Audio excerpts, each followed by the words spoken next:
Hi everyone, Matt here from Proof Fly Fishing. This is the last video in our How to Build a Fiberglass Rod series, and in this video we're going to talk a little bit about how to assemble your reel seat and then how to install it on your blank and get it perfectly aligned with the guides. So first thing, there's two types of down-locking reel seats that I carry, so I'm going to go over both of them. If you're using a seat from somewhere else, generally speaking, all the components are going to be very similar, so you'll be able to figure those out based on these two. So we have a couple parts. I'll show some pictures in the lower corner here so you can get a close-up, but we have a threaded barrel with a lock nut, and then we have our insert. In this case it's a wood insert. So what we want to do, you'll notice on our lock nuts that there's a piece of hard plastic that is going to help kind of get a real solid lock. That's going to face the insert. So when you're wondering which side to go on, look for that plastic piece, and then that's going to face the insert. So you'll slide the insert in just like that, and then there's a little trim ring, also called the cork check. Just looks like a washer, and that's going to go on the opposite end of the threaded barrel. It should only fit one way, and all that's doing is adding a little decorative transition from the threaded barrel to the back of the grip. It doesn't really have a big function. Maybe it keeps water out a little bit, but mostly decorative. And as far as installing the reel seat, up to this point, that's all we need to do. We're not going to worry about the end cap yet, or the sliding collar quite yet. So as far as epoxy goes, I like to put a small amount of epoxy on the actual insert. And again, you don't need a tremendous amount here because the fit's pretty good and the majority of it's going to get pushed out when you install it. So apply a small amount right to the insert, slide it in, and it's always handy to have a piece of paper towel on hand just to clean the insert, clean the threads after that epoxy is put into place. For the trim band or the cork check, I use just a couple drops of super glue on the threaded barrel, and then I just put it in place, and I'll just let it set for a couple minutes until that glue dries, and then you're all set to install. When it comes to the actual installation, we're going to fit our reel seat just like we fit our stint. We're going to use a series of these tape dams. I'm just using a narrow half-inch masking tape. And again, this is our pocket reel seat. The only parts we need to worry about right now are the threaded barrel, the lock nut that's on the threaded barrel, the trim band, and the insert. Once those are all glued up, we can go ahead and install our reel seat, and then we're going to talk about the other parts in just a minute. So the kind of fit you want is similar to the stint. We're going to build those tape arbors up until we get a very small amount of wobble in that seat. We want it to be fairly tight, and what that's going to help do is it's going to center the reel seat on the grip. That way it's not kind of sticking off to one side if you didn't have the stints quite tight enough, or the stint quite tight enough. And once you're happy with the way it's located on there, we're going to go ahead and install the seat using epoxy. So we're going to put epoxy on the actual stint, and because of the nature of these reel seats, it has a hollow area toward the front of that reel seat. It's okay to kind of put a little more epoxy toward the back of the stint, because when we go to install, it's going to push a good amount of that epoxy forward into that open cavity, kind of sealing that off for us. There's no need to put glue or epoxy on the actual cork. If you try that, it's probably just going to leak out and show on the sides, which we can avoid, and you're not gaining any function by doing so. So go ahead and install, put your moderate to thin layer of epoxy on the stint, focusing primarily on the back. Install your reel seat.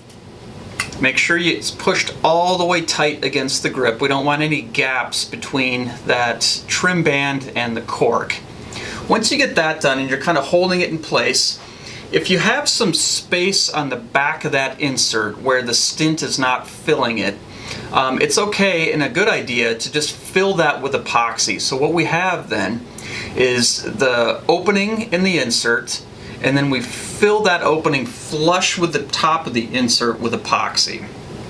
And the reason we do that is because in a minute we're going to glue on our end cap, and having that solid surface is going to give more area for the epoxy that's on this piece to rest on.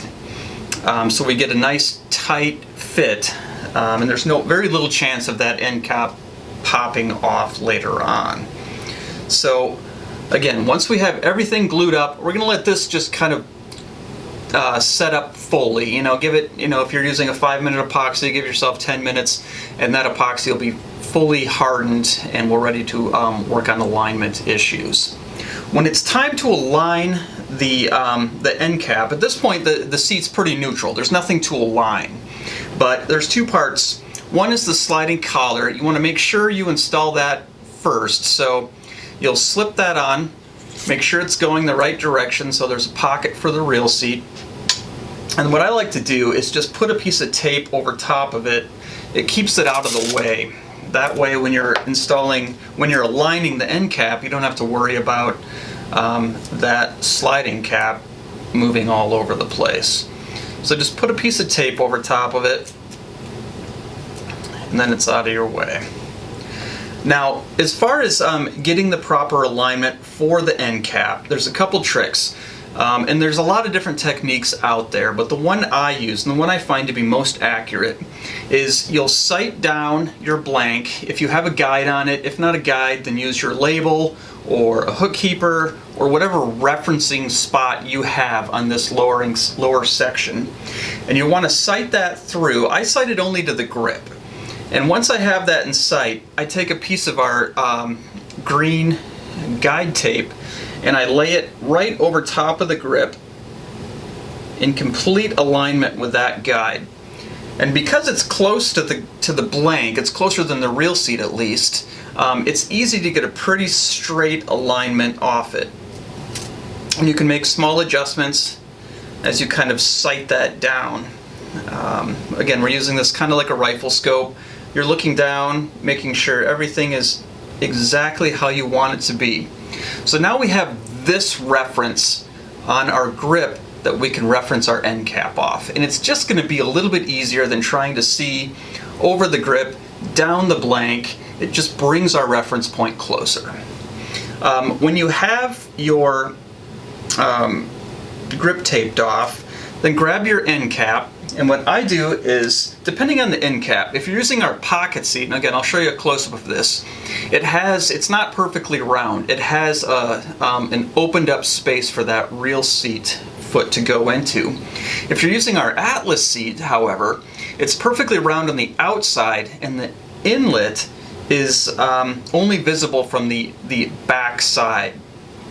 So it's hard to see when it comes to aligning that. So what I like to do is take a piece of tape and center it on the inlet that the real foot sits in. And then I have a definitive center point on that end cap. And then I'll add epoxy. When you epoxy these, you don't need a tremendous amount, but you need it in the right places.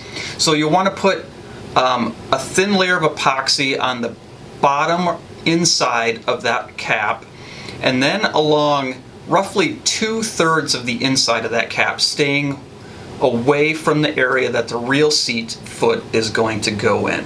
Once you have that epoxy in place, we're going to bring our blank up, and we have our guide strip here, and we're going to slide it on, and then we're going to align the two pieces of tape with each other. And because they're so close, and because we have the nice color contrast, it's very easy to get a dead accurate alignment when it comes to that end cap. Same thing if we're using an end cap, say on our Atlas seat, that is round, and I can't see it when I'm aligning it unless I have the blank the other way. What I'll do is just find the center of that inlet where the real seat's going to go, put my tape on it, hold my blank up, and I've got my nice green reference there, and I can align this one just as easy. And now, with a little adjustment, it's dead on. And then it's a good idea also, because you got epoxy, because this is a really important piece, just to kind of hold everything in place for a minute or two until that epoxy starts to set up a little bit. And then you should be all set. After that, you know, give your rod a good 24 hours to fully dry and cure, and you can take it out and fish it the next day. That's really all there is. You know, feel free to review some of the other videos if you have questions about finishing. If you noticed a blemish, check out our finishing video, and it'll kind of walk you through how to touch up a guide if it needs it. But that's it as far as building a rod. Check out our other videos. We're going to do some more specialized videos on making rattan grips. We'll do some on trim bands, on using silk. We'll also have a new series coming out on building a graphite rod. So thanks for watching, and if you have any questions, again, feel free to email us here or give us a call or send us a text. Thank you.